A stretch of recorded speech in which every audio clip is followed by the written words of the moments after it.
L'objectif de cette vidéo est d'apprendre à maîtriser un repère philosophique, ici la distinction entre la nécessité, la contrainte et l'obligation. Tout d'abord, afin de comprendre la différence entre la nécessité et l'obligation, on peut faire appel à une scène de l'Avare de Molière, ici mise en scène par Jean Giraud en 1980. Allez-vous en lire un peu les préceptes de la santé et demander au médecin s'il n'y a rien de plus préjudiciable à l'homme que de manger avec excès. Il a raison! Apprenez, maître Jacques, vous et vos pareils, que c'est un coupe-gorge qu'une table remplie de trop de viande, que pour se bien montrer ami de ce que l'on invite, il faut que la frugalité règne dans les repas qu'on donne, et que, suivant le dire d'un ancien, il faut manger pour vivre, et non pas vivre pour manger.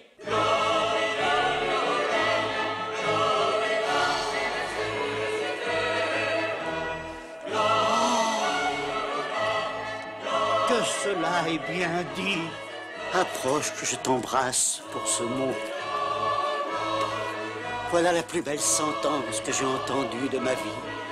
Il faut vivre pour manger et non pas manger. Non, c'est pas cela, comment est-ce que tu dis? Il faut manger pour vivre et non pas vivre pour manger. Oui, entends-tu?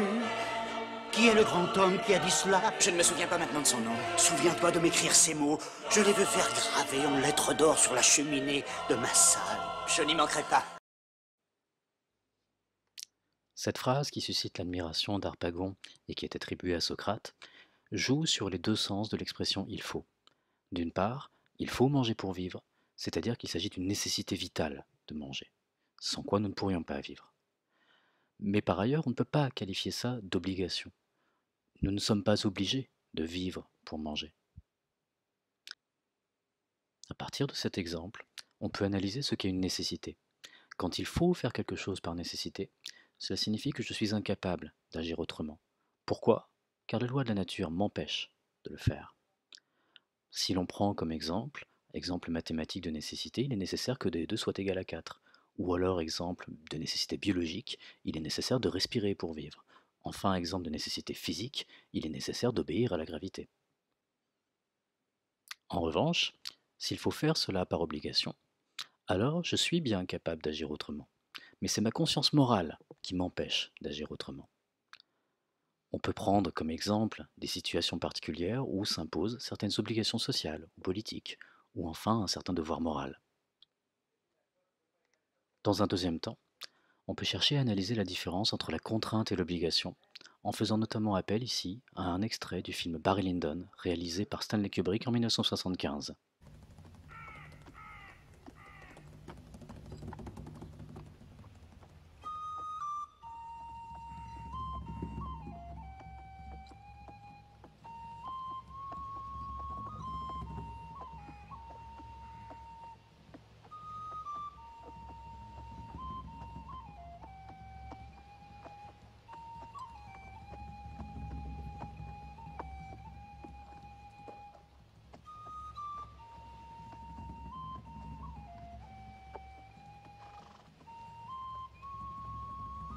Excuse me, sir.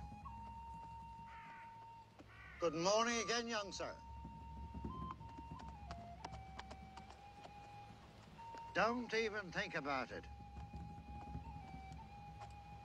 Get down off that horse.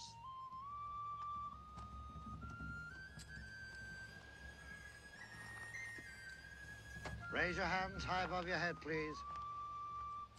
Come forward. Stop.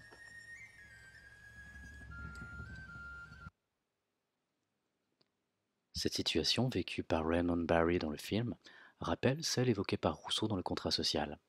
Qu'un brigand me surprenne au coin d'un bois, non seulement il faut par force donner la bourse, mais quand je pourrais la soustraire, suis-je en conscience obligé de la donner.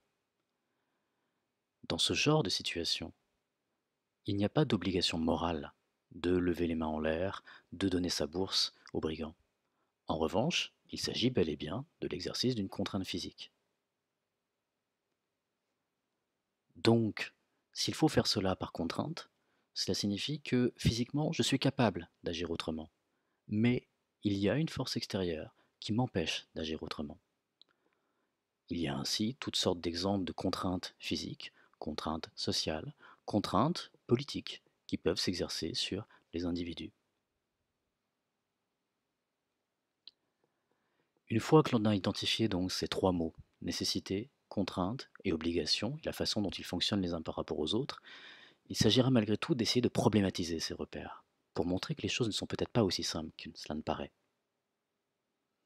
Ainsi, si on examine l'idée de nécessité, elle suppose que les lois de la nature sont nécessaires en elles-mêmes. Or, on pourrait donc se poser la question, sont-elles réellement nécessaires? Ne pourrait-on pas imaginer un monde dans lequel il serait possible que 2 et 2 fassent autre chose que 4? Un monde dans lequel il serait possible pour un être humain de vivre sans respirer, ou encore pour un objet matériel de désobéir à la gravité. Dans ce cas, l'idée même de nécessité perd son sens absolu.